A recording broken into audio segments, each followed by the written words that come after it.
स्वाध्यायः परमः। Doctor Baba Saheb Ambedkar open university.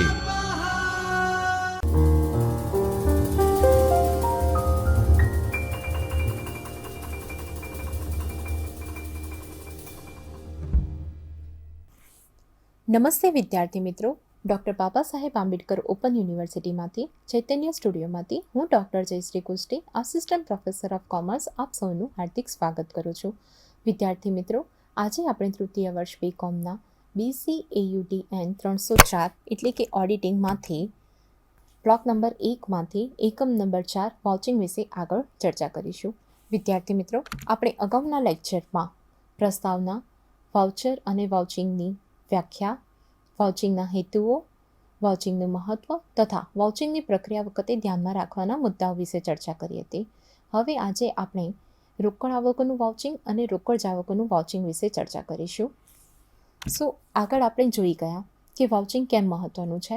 તો ધંધાકીય એકમના દરરોજબરોજના હિસાબો જે રાખવામાં આવે છે, જે ચોપડાઓમાં વ્યવહારોની નોંધ કરવામાં આવે છે, તો આ ચોપડામાં વ્યવહારોની નોંધ વ્યવસ્થિત રીતે થઈ છે કે નહીં, આ વ્યવહારો સાચી રીતે નોંધવામાં આવ્યા છે કે નહીં, તેની તપાસ કરવામાં આવે છે. તો આ તપાસ કરવાનું કાર્ય કોણ કરે છે? તો આ તપાસ કરવાનું કાર્ય ઓડિટર કરે છે. તો આની તપાસ કઈ રીતે થઈ શકે છે? તો આની તપાસ માટે વાઉચિંગનો યુઝ થાય છે, વાઉચરનો યુઝ થાય છે. તો ધંધાકીય એકમની વાત કરીએ તો તેમાં રોકડ મેળ એક અગત્યનો ચોપડો ગણવામાં આવે છે.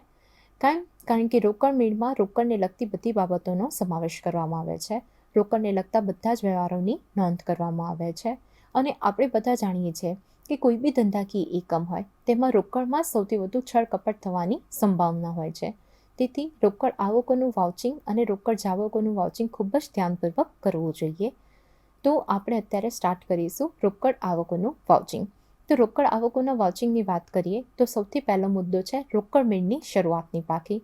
અહીંયા રોકડ મેળની પ્રત્યેક બાબતોનું ખૂબ જ ધ્યાનથી વાઉચિંગ કરવું જોઈએ કે જેથી કોઈ બી પ્રકારની છળકપટને, ભૂલને અને છેતરપિંડીને અવકાશ ન રહે. પહેલો જ મુદ્દો છે રોકડ મેળની શરૂઆતની બાકી. તો રોકડ મેળની શરૂઆતની બાકીની વાત કરીએ તો રોકડ મેળની શરૂઆતની બાકી ક્યાં લખવામાં આવશે? તો રોકડ મેળની શરૂઆતની બાકી રોકડ મેળની ઉધાર બાજુએ લખવામાં આવે છે. આ રોકડ મેળની શરૂઆતની બાકીની વાત કરીએ તો તેનું વાઉચિંગ કઈ રીતે કરીશું? તો પાછલા વર્ષનું ઓડિટેડ પાકું સરવૈયું હશે, તેની અંદર રોકડનું જે બેલેન્સ દર્શાવવામાં આવેલું હોય તે જ રકમથી રોકડ મેળની શરૂઆતની બાકી આગળ લાવ્યા તરીકે લખેલું હોવું જોઈએ. ફરીથી કહીએ તો રોકડ મેળની શરૂઆતની બાકી કઈ રીતે તેનું વાઉચિંગ કરવું જોઈએ? તો પાછલા વર્ષની જે ઓડિટેડ પાકું સરવૈયું છે તો તેમાં રોકડ જે કિંમતે દર્શાવવામાં આવેલી હોય, જે રકમે દર્શાવવામાં આવેલી હોય તે જ રકમ રોકડ મેળની ઉધાર બાજુએ બાકી આગળ લાવ્યા તરીકે હોવી જોઈએ. આમ કરીને રોકડ મેળની શરૂઆતની બાકીનું વાઉચિંગ થઈ શકે છે. ધેન પોઈન્ટ નંબર 2 છે રોકડ વેચાણ. રોકડ વેચાણની વાત કરીએ તો રોકડ વેચાણ રોકડ મેળમાં ક્યાં નોંધવામાં આવે છે? તો રોકડ વેચાણની નોંધ રોકડ મેળમાં ઉધાર બાજુએ કરવામાં આવે છે.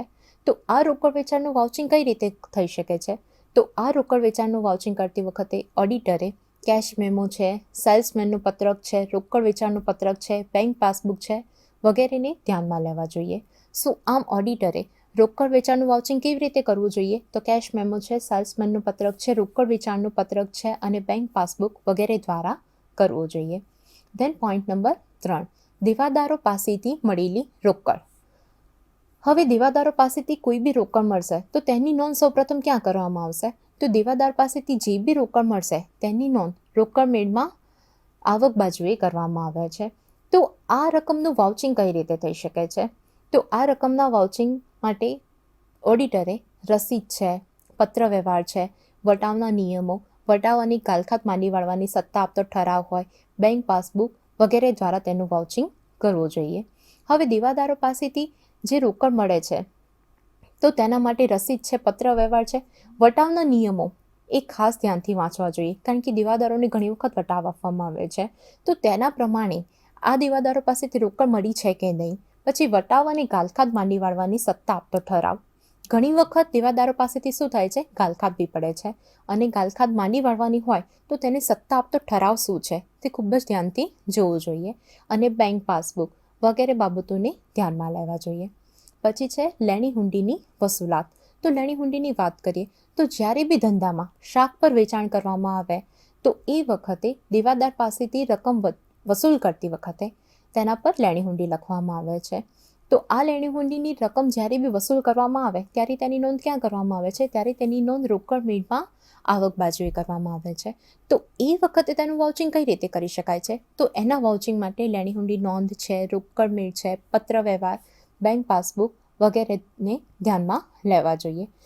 આમ લેણી હુંડીની વસૂલાતનું વાઉચિંગ કરવું હોય તો તે ઓડિટરે શાના દ્વારા કરવું જોઈએ? તો લેણી હુંડી નોંધ છે, રોકડ મેળ છે, પત્ર વ્યવહાર છે, બેંક પાસબુક વગેરે દ્વારા તેની રકમનું વાઉચિંગ કરવું જોઈએ. પછી પોઈન્ટ નંબર 5 છે વ્યાજ અને ડિવિડન્ડની આવક. તો વ્યાજ અને ડિવિડન્ડની આવકની વાત કરીએ તો ધંધાકીય એકમમાં ઘણીવાર શું હોય છે, બાંધી મુદ્દતની થાપણ પર વ્યાજ આવતું હોય છે, બેંક સિલક પર વ્યાજ આવતું હોય છે, કોઈને લોન આપેલી હોય તેના પર વ્યાજ આવતું હોય છે, અને કોઈ જગ્યાએ રોકાણ કર્યું હોય શેરમાં તો તેના પર ડિવિડન્ડની આવક થતી હોય છે. તો જે આ વ્યાજની અને ડિવિડન્ડની આવક છે તેની નોંધ ક્યાં કરવામાં આવે છે?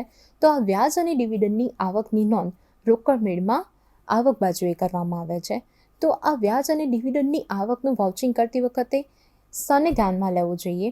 તો એના માટે ઓડિટરે બેંક પાસબુક છે, તેની રસીદો છે, ચેકના અળદિયા છે, ચેક સાથેનો પત્ર વ્યવહાર છે, ડિવિડન્ડ વોરંટ છે વગેરે બાબતોને ધ્યાનમાં લેવું જોઈએ. એટલે કે બેંક પાસબુક, રસીદ, ચેકના અળદિયા, ચેક સાથેનો પત્ર વ્યવહાર હોય, ડિવિડન્ડ વોરંટ વગેરે દ્વારા વ્યાજ અને ડિવિડન્ડની આવકનું વાઉચિંગ કરવામાં આવે છે. પછી છે નેક્સ્ટ રોકાણોનું વેચાણ. હવે રોકાણોનું વેચાણની વાત કરીએ તો ધંધાકીય એકમ અમુક ટાઈમે અમુક પૈસાનું રોકાણ કરતું હોય છે, અને આ રોકાણોને જ્યારે પણ વેચવામાં આવે તો એ વખતે તેની નોંધ રોકડ મેળમાં આવક બાજુએ કરવામાં આવે છે. તો આ રોકાણો ખાસ કરીને તે વ્યાજ સહિત છે કે વ્યાજ રહિત છે તે બાબતને ધ્યાનથી તપાસવી જોઈએ. આ રોકાણોનું વેચાણનું વાઉચિંગ કરતી વખતે ઓડિટરે રસીદ છે, વેચાણ ચિઠ્ઠી છે, દલાલ ચિઠ્ઠી છે અને બેંક પાસબુક વગેરે દ્વારા તેનું વાઉચિંગ કરવું જોઈએ. પછી નેક્સ્ટ છે મળેલ કમિશન, ભાડું તેમજ લવાજમની આવકો. તો કમિશન છે, ભાડું છે અને લવાજમ આ બધું મળેલ છે, એટલે આ બધું ધંધાકીય એકમની શું છે? આવકો થઈ. તો આ બધી રકમો ક્યાં નોંધવામાં આવે છે? તો આ બધી જ રકમો રોકડ મેળમાં આવક બાજુએ નોંધવામાં આવે છે. તો આ બધી આવકોનું વાઉચિંગ કરતી વખતે ઓડિટરે કોને ધ્યાનમાં લેવું જોઈએ, કાં તો કયા દસ્તાવેજો દ્વારા તેનું વાઉચિંગ કરવું જોઈએ? તો આના માટે ઓડિટરે રસીદો છે તેને લગતી, કરારો છે, પછી વેચાણના આંકડા છે, કારણ કે મળેલ કમિશન એ કોના પર ડિપેન્ડ કરે છે? તો એ વેચાણના આંકડા પર ડિપેન્ડ કરે છે. તો તેના માટે વેચાણના આંકડા છે, કમિશન પત્રકો છે, બેંક પાસબુક, સભ્યપત્રક વગેરે દ્વારા તેનું વાઉચિંગ કરવું જોઈએ. પછી પોઈન્ટ નંબર 8 છે કાયમી મિલકત તેમજ ભંગાર વેચાણની ઉપજ. તો કાયમી મિલકતની વાત કરીએ તો ધંધાકીય એકમમાં કાયમી મિલકત તરીકે કઈ મિલકત હોઈ શકે છે? તો જમીન છે, મકાન છે, યંત્રો છે, ફર્નિચર છે વગેરે જેવી કાયમી મિલકતો હોઈ શકે છે. તો જ્યારે બી આ મિલકતોની વેચાણની ઉપજ આવે, કાં તો પછી આ મિલકતો ભંગાર થઈ જાય અને એમના ભંગારની વેચાણની ઉપજ આવે તો મિલકતોનું વેચાણ ક્યાં નોંધવામાં આવે છે? તો મિલકતોનું વેચાણ રોકડ મેળની આવક બાજુએ નોંધવામાં આવે છે. આ વેચાણ રોકડ મેળની આવક બાજુએ નોંધવામાં આવે તો એ વખતે ઓડિટરે રસીદો છે, પછી પત્ર વ્યવહાર છે, દલાલની વેચાણ ચિઠ્ઠી છે, હરાજી કરનાર સાથેના કરાર છે, ભાવના ટેન્ડરો છે, વેચાણ ઠરાવ વગેરે દ્વારા આ રકમનું વાઉચિંગ કરવું જોઈએ. પછી પોઈન્ટ નંબર 9 છે વીમા કંપની પાસેથી મળેલ દાવાની રકમ. તો વીમા કંપની પાસેથી જ્યારે બી નુકસાન વળતર સામે દાવાની રકમ મળે છે તો એ વખતે ઓડિટરે રસીદ છે, પછી વીમા પોલિસી છે, પત્ર વ્યવહાર છે, બેંક પાસબુક વગેરે દ્વારા તેની રકમનું વાઉચિંગ કરવું જોઈએ. ધેન પોઈન્ટ નંબર 10 મળેલી રોયલ્ટી, ઇન્કમટેક્સ રિફંડની આવકો. મળેલી રોયલ્ટી અને ઇન્કમટેક્સ રિફંડની આવકોની વાત કરીએ તો રોયલ્ટીના કેસની વાત કરીએ તો એના માટે ઓડિટરે આવકનું વાઉચિંગ, રસીદ, દસ્તાવેજ તેમજ બેંક પાસબુક વગેરે દ્વારા તેનું વાઉચિંગ કરવું જોઈએ. જ્યારે ઇન્કમટેક્સ રિફંડની આવકોની વાત કરીએ તો એ માટે ઓડિટરે ઇન્કમટેક્સ પરત મેળવવા માટે રિફંડની અરજી, ઇન્કમટેક્સ ઓફિસરનું રિફંડ હુકમ હોય તથા રિફંડનું અળદિયું, બેંક પાસબુક વગેરે દ્વારા તેનું વાઉચિંગ કરવું જોઈએ. ધેન પોઈન્ટ નંબર 11 છે શેર ડિબેન્ચર બહાર પાડવાથી થતી આવકો. તો શેર ડિબેન્ચર જ્યારે બી બહાર પાડવામાં આવે છે અને તેનાથી ધંધાકીય એકમને જે બી આવક થાય છે તો તે ક્યાં નોંધવામાં આવે છે? તો આ આવકો રોકડ મીણને આવક બાજુએ નોંધવામાં આવે છે. તો એ વખતે ઓડિટરે રોકડ મીણ છે, પછી બેંક પાસબુક છે, શેર અરજી છે, મંજૂરી પત્રકો, બોર્ડનો ઠરાવ, ડિબેન્ચર અરજી અને મંજૂરી પત્રકો દ્વારા તેની વાઉચિંગ કરવું જોઈએ.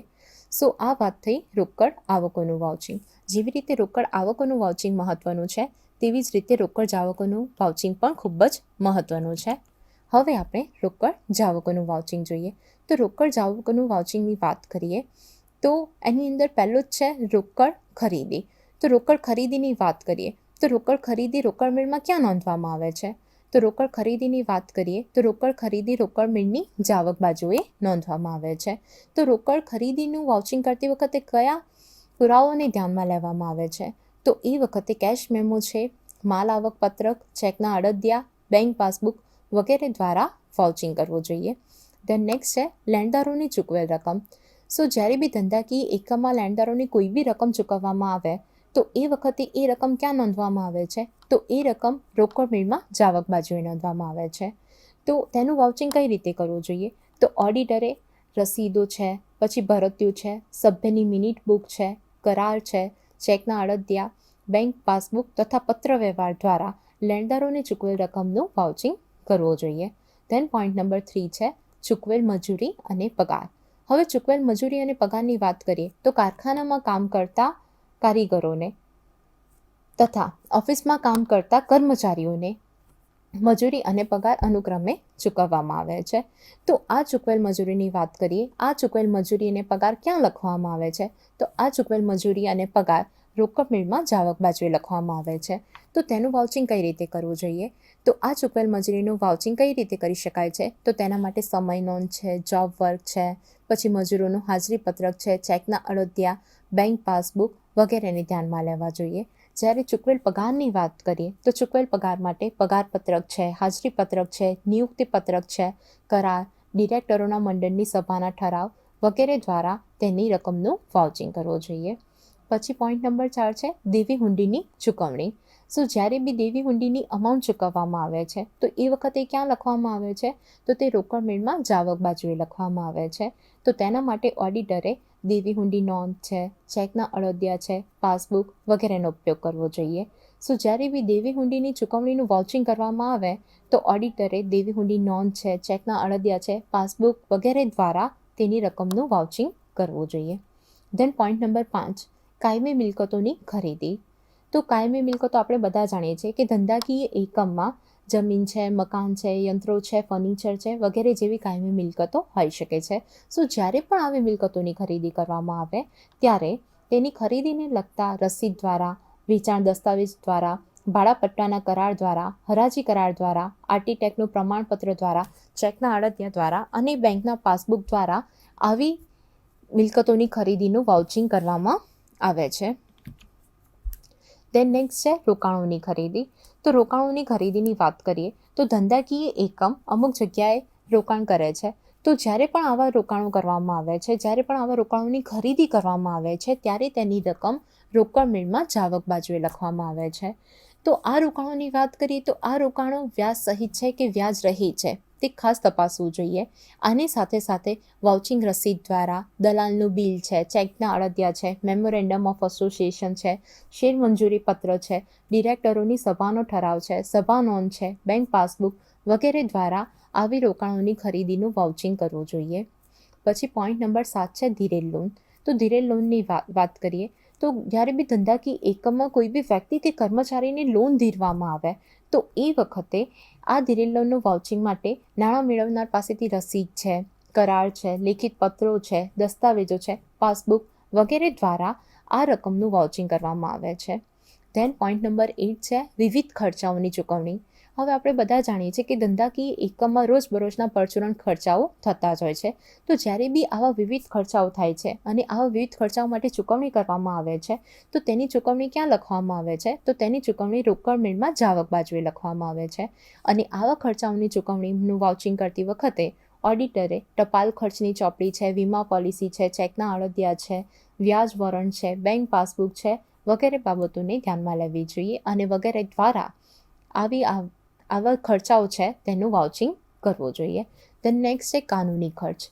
તો કાનૂની ખર્ચની વાત કરીએ તો ધંધાકીય એકમમાં અમુક બાબતો અંગે વકીલને ફીસ ચૂકવવામાં આવે છે. તો જ્યારે બી આવા કાનૂની ખર્ચ કરવામાં આવે છે તો એ ખર્ચને ક્યાં નોંધવામાં આવે છે? તો એ ખર્ચને રોકડમેળમાં જાવક બાજુએ નોંધવામાં આવે છે. તો કાનૂની ખર્ચનું વાઉચિંગ કઈ રીતે કરી શકાય છે? તો કાનૂની ખર્ચનું વાઉચિંગ કરતી વખતે ઓડિટરે રસીદ છે, ઠરાવ છે, વકીલના બિલો છે, ચેકના અળદિયા છે, બેંક પાસબુક વગેરેનો ઉપયોગ કરવો જોઈએ. પછી નેક્સ્ટ છે ડિરેક્ટરોની ફી અને મહેનતાણું. જ્યારે પણ ડિરેક્ટરોની ફી અને મહેનતાણુંનું વાઉચિંગ કરવું હોય તો એ વખતે ઓડિટરે બોર્ડ ઓફ ડિરેક્ટરની સભા નોંધ છે, પછી ડિરેક્ટરોનું હાજરી પત્રક છે, રસીદો છે અને નિયમન પત્રમાં ડિરેક્ટરના વેતનની જોગવાઈ છે વગેરે દ્વારા તેનું વાઉચિંગ કરવું જોઈએ. અને છેલ્લો મુદ્દો છે પ્રાથમિક ખર્ચા. તો પ્રાથમિક ખર્ચા કોને કહેવાય? તો કંપનીની સ્થાપના વખતે જે પણ ખર્ચ કરવામાં આવે છે તો તે બધા પ્રાથમિક ખર્ચા હોય છે. તો એ પ્રાથમિક ખર્ચામાં કયા કયા ખર્ચાનો સમાવેશ થાય છે તેમજ આ પ્રાથમિક ખર્ચા અમુક સમય સુધી માંડી વાળવાના હોય છે. તો આ પ્રાથમિક ખર્ચા કયા વર્ષ સુધી માંડી વાળવામાં આવશે અને દરેક વર્ષે તેની કેટલી રકમ માંડી વાળવામાં આવી રહી છે વગેરે બાબતોને ધ્યાનમાં રાખીને તેનું વાઉચિંગ કરવું જોઈએ. સો આમ વિદ્યાર્થી મિત્રો, આપણે આજનો લેક્ચર અહીં સમાપ્ત કરી રહ્યા છે. આજના લેક્ચર માટે આપ સૌનો ખૂબ ખૂબ આભાર. स्वाध्यायः